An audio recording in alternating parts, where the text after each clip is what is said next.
Hey everyone, I want to talk about something important today because it's time to get back to our roots around free expression on Facebook and Instagram. I started building social media to give people a voice.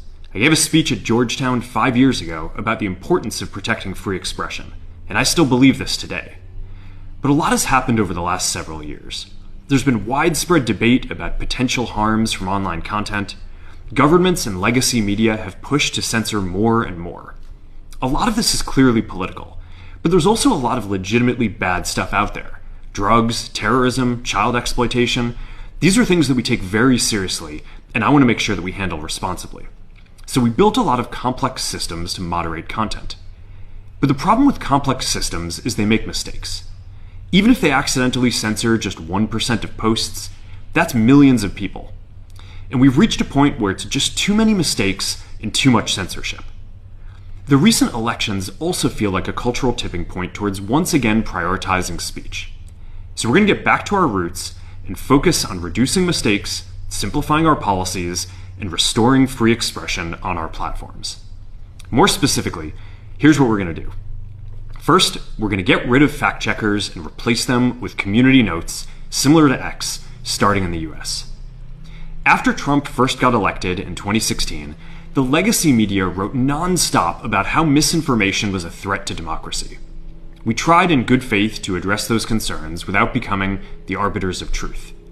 But the fact checkers have just been too politically biased and have destroyed more trust than they've created, especially in the US. So over the next couple of months, we're going to phase in a more comprehensive community notes system. Second, we're going to simplify our content policies and get rid of a bunch of restrictions on topics like immigration and gender that are just out of touch with mainstream discourse.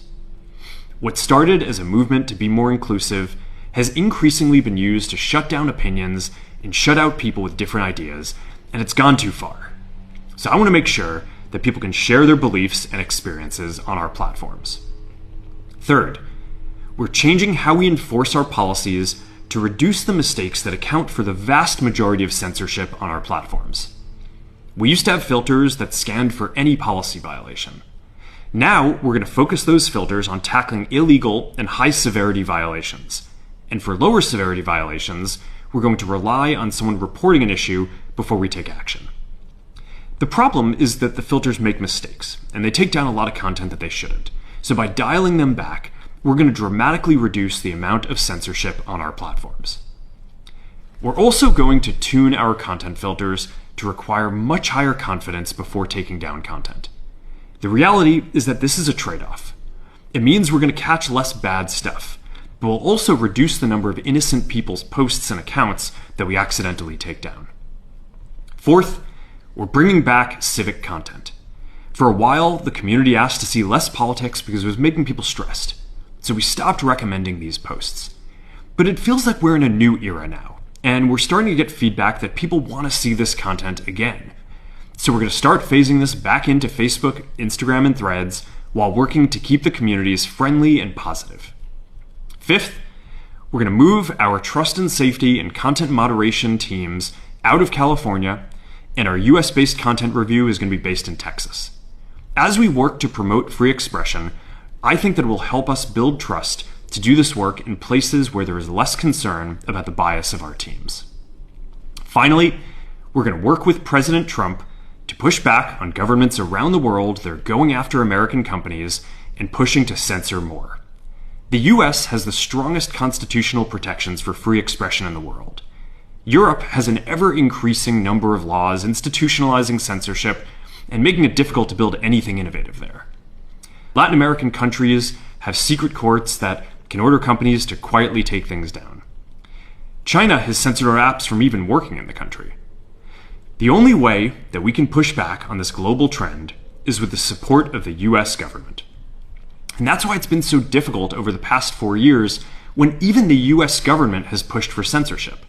By going after us and other American companies, it has emboldened other governments to go even further.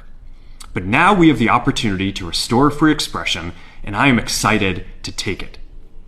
It'll take time to get this right, and these are complex systems. They're never going to be perfect. There's also a lot of illegal stuff that we still need to work very hard to remove. But the bottom line is that after years of having our content moderation work focus primarily on removing content, it is time to focus on reducing mistakes, simplifying our systems, and getting back to our roots about giving people voice. I'm looking forward to this next chapter.